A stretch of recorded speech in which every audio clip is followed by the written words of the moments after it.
Oi, meus amores, tudo bem? Espero que sim. Bom, então vamos para a nossa segunda aula aqui das Conversas Caveira, de volta à casa.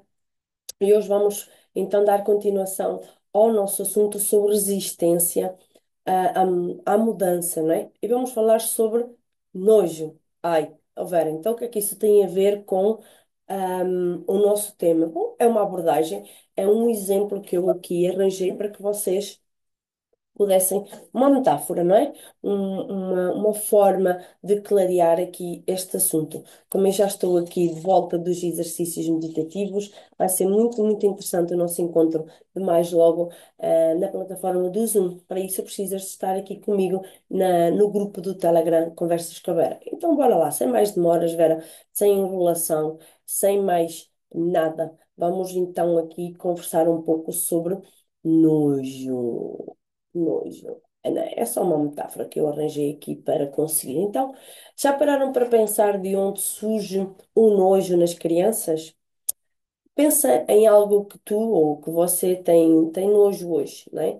Todos nós temos nojo de alguma coisa. Já te perguntaste de onde vem esse sentimento? Também. É interessante observar que durante a fase de desenvolvimento, quando a criança aprende a alimentar-se sozinha e passa pelo desfralde, ela começa a perceber o cocó e o xixi. Principalmente na fase da alimentação, quando pega numa banana com as mãos, come um iogurte e se lambuza toda, não é? Hoje isso é mais comum em crianças mais novas, mas muitos de nós também passamos por isso. Algumas mães, geralmente as mães, raramente os pais, têm a necessidade de manter a criança limpa e impecável. Elas sentem nojo quando a criança aperta a banana na mão e coloca na boca, ou quando pega a chupeta que caiu no chão e a coloca de volta na boca. Esse excesso de limpeza e cuidado, onde tudo precisa ser lavado e higienizado constantemente, impede a criança de se desenvolver as defesas naturais de que ela tanto precisa, não é? Então, essas crianças não criam imunidade porque as bactérias não têm espaço para se desenvolver nos seus corpos. Quando começam a ir para a escola, elas lembram que a mãe sempre mandava ficar limpa e que não podiam sujar-se. Na escola, elas são incentivadas a mexer com tinta, plasticina e outros materiais para aprender a manusear, não é? E modelar. No entanto, essas crianças criadas com excesso de limpeza, sentem nojo da tinta e da plasticina. Pode não ser o teu caso, mas houve aqui esta metáfora, tá? Elas não sentem nojo porque é nojento, né? Elas não sentem nojo porque é nojento, mas porque na interpretação delas a criança não gosta disso e a mãe não gosta disso e vai berrar com ela. Ou seja, não é por elas sentirem nojo, é pela informação que elas têm da mãe. A criança não tem um pensamento formado, mas a emoção do que a mãe fazia quando ela se sujava está presente nessa criança, ok? Esse resultado em adultos que têm nojo de qualquer coisa, pessoas que são insuportáveis devido ao excesso de zelo e limpeza na infância, o que as priva de viver oportunidades e experiências, limitando-as na vida adulta. Ok? Essas pessoas podem desenvolver o quê? Transtorno obsessivo compulsivo, TOC, precisando passar álcool gel nas mãos constantemente, limpar-se o tempo todo e evitar tocar em qualquer coisa. Ok, calma. Muitas pessoas vivem assim hoje, com medo de doenças, como o coronavírus, sentindo-se mal ao tocar em algo, isso vem da infância, tá? Aqui em casa nós respeitamos as regras, usamos máscara e passamos álcool nas mãos, quando necessário, mas não temos o medo de ficar doentes, tá? São coisas diferentes. No entanto, aquelas que são extremamente cuidadosas e limpos, com medo de tudo, sentem-se assim porque voltam à sensação da mãe, lá atrás. reagindo quando se sujavam de um jeito que ela não ia gostar, não ia aprovar. Tudo isso é doentio e disfuncional, relacionado ao processo de resistência na vida adulta. Então está tudo relacionado, não é? Ok? O medo do novo, o medo de se sujar.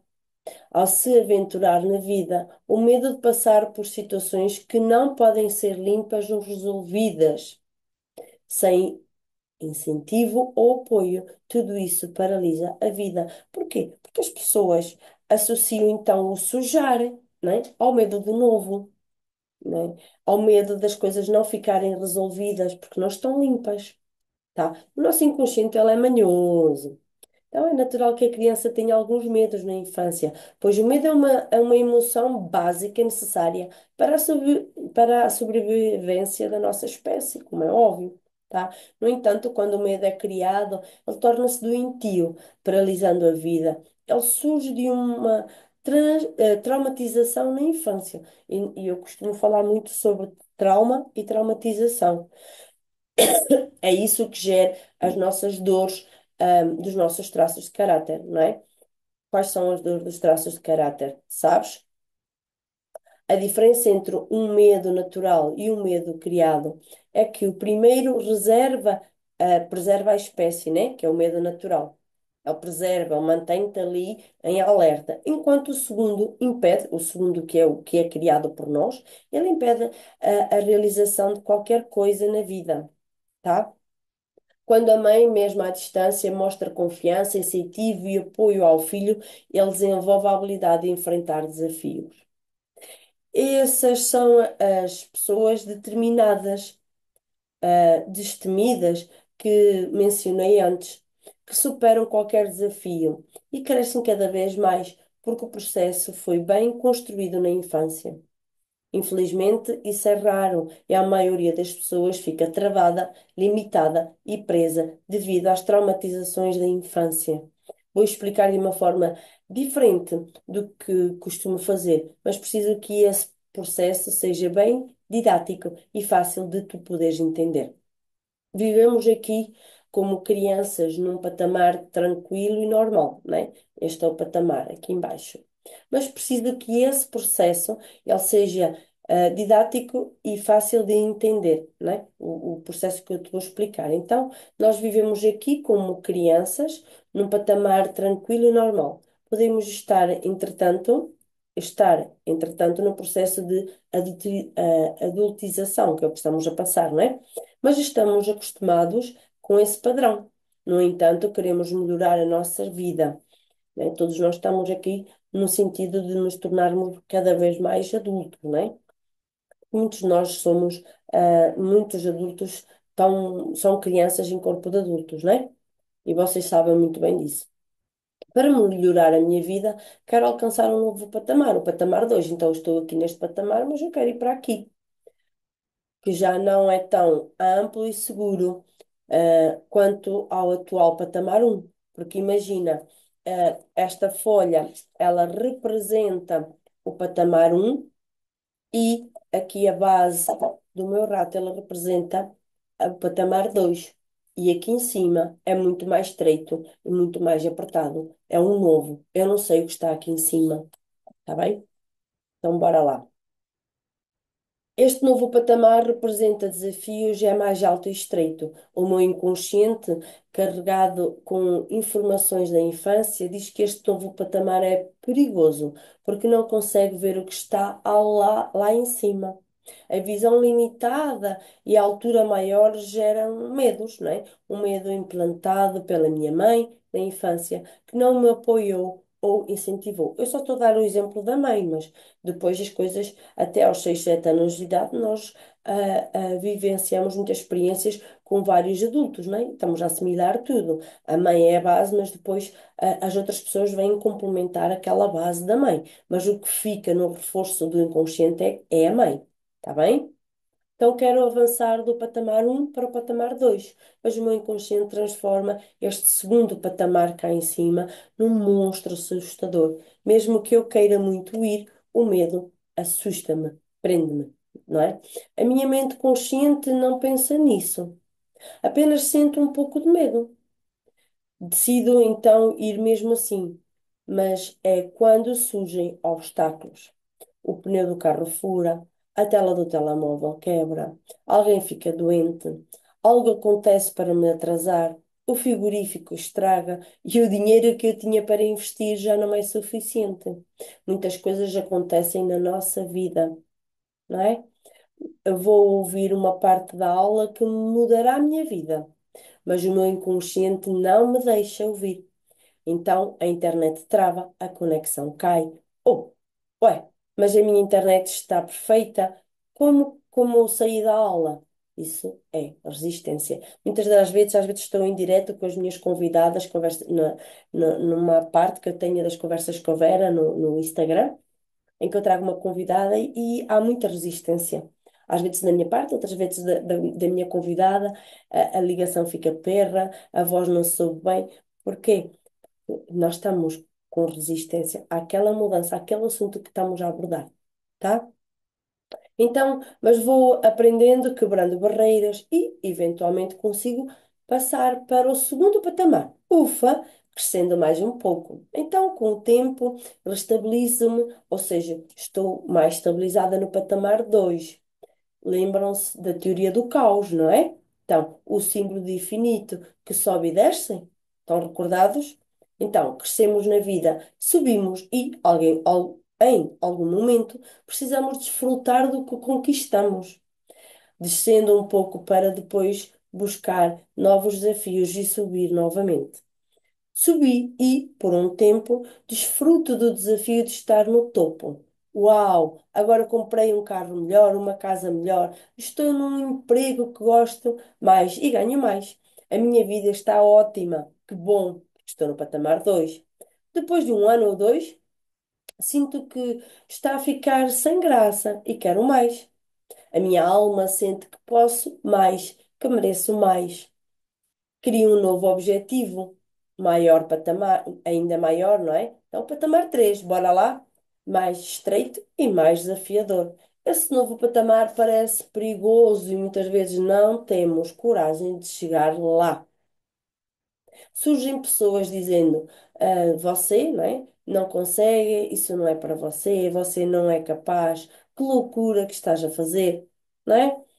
Quem trabalha com marketing digital sabe o que é que eu estou a falar, não é? Trabalhar na internet não dá dinheiro, isso é loucura, você está a viajar, não é? Só se você roubar alguém, nascer rico ou sonegar impostos ou de algo jeito, não é? De outro jeito é que é possível ter dinheiro na vida, é impossível ser livre, é impossível conseguir um trabalho melhor. Você não tem capacidade para isso. Muitas pessoas estagnam aqui, ficam estagnadas, ficam paradas, ficam bloqueadas e começam a viver uma vida medíocre, infeliz e repetitiva. Medíocre não quer dizer de na miséria, não é? Trabalham, comem, dormem, tomam banho e a vida transforma-se nisso, sem desafios. A falta de desafios torna a vida disfuncional, gerando doenças. Por isso é que eu digo que eu não tenho problemas, eu tenho desafios. Eu prefiro desafios, porque eu estando com desafios, eu torno-me ativa. Eu tendo um problema, eu bloqueio e volto para trás. Não é? Porque eu acho que não consigo passar aquele problema. Então, eu prefiro tornar aquilo como um desafio porque a falta de desafio torna a vida disfuncional. Então eu gosto de ter desafios, porque torna-me melhor, não é? E quando existe a falta destes desafios e a vida fica disfuncional, eu gero doenças na minha vida, doenças físicas, mentais, emocionais e por aí vai. O dinheiro pode, o dinheiro que poderia ser gasto em viagens agora é gasto em medicamentos. Em vez de permanecer no patamar 2, voltamos para o patamar um, sentindo-nos estagnados, mas na verdade estamos a regredir, ok? Porque tudo que não avança anda para trás. Quando entendemos o que aconteceu na infância, como fomos criados, o medo que a mãe tinha de que mexêssemos nas coisas, descobríssemos o mundo e nos afastássemos dela, conseguimos quebrar as barreiras e avançar do patamar patamar 2 para o patamar 3. E torna-se disfuncional e andamos para trás porquê? Olha aqui uma metáfora. Quando eu vou ao mar e coloco os meus pés, finco os meus pés no chão, eu digo que estou fixa e vamos associar a um trabalho, né? Estou nos quadros de uma empresa, estou fixa, estou bem, eu estou. Não quero dizer que não seja certo, mas tu precisas de avançar. Seja como for, tu precisas de avançar nesse cargo profissional, nesse ter novos objetivos, porque se estás estagnada tu estás a andar para trás. É a mesma coisa que acontece no mar. Tu colocas os pés no chão. Se tu não avançares, eles enterram-se. Mas se tu fores a reparar, tu estás a andar para trás. E se estiveres de costas para o mar, então ainda consegues ter essa perspectiva ainda maior. Está bem? Bom. Isto era uma analogia. Quais são, então, as cinco dores emocionais que são desenvolvidos nos traços de caráter? É a dor da rejeição, a dor do abandono, a dor da manipulação, humilhação e traição. Eu já falei sobre elas, estão aí nos mini vídeos que eu fiz. É muito interessante que tu observes como é que elas são formadas. Elas são formadas por traumas e traumatizações. Há uma diferença entre um trauma e uma traumatização, também já falei nisso e também tenho aprofundado nas minhas mentorias. Bom, então ficamos por aqui na segunda aula. Bora para a terceira? Bora! Bora lá saber mais sobre a resistência à mudança, às mudanças da nossa vida, tá? Fica bem e até já.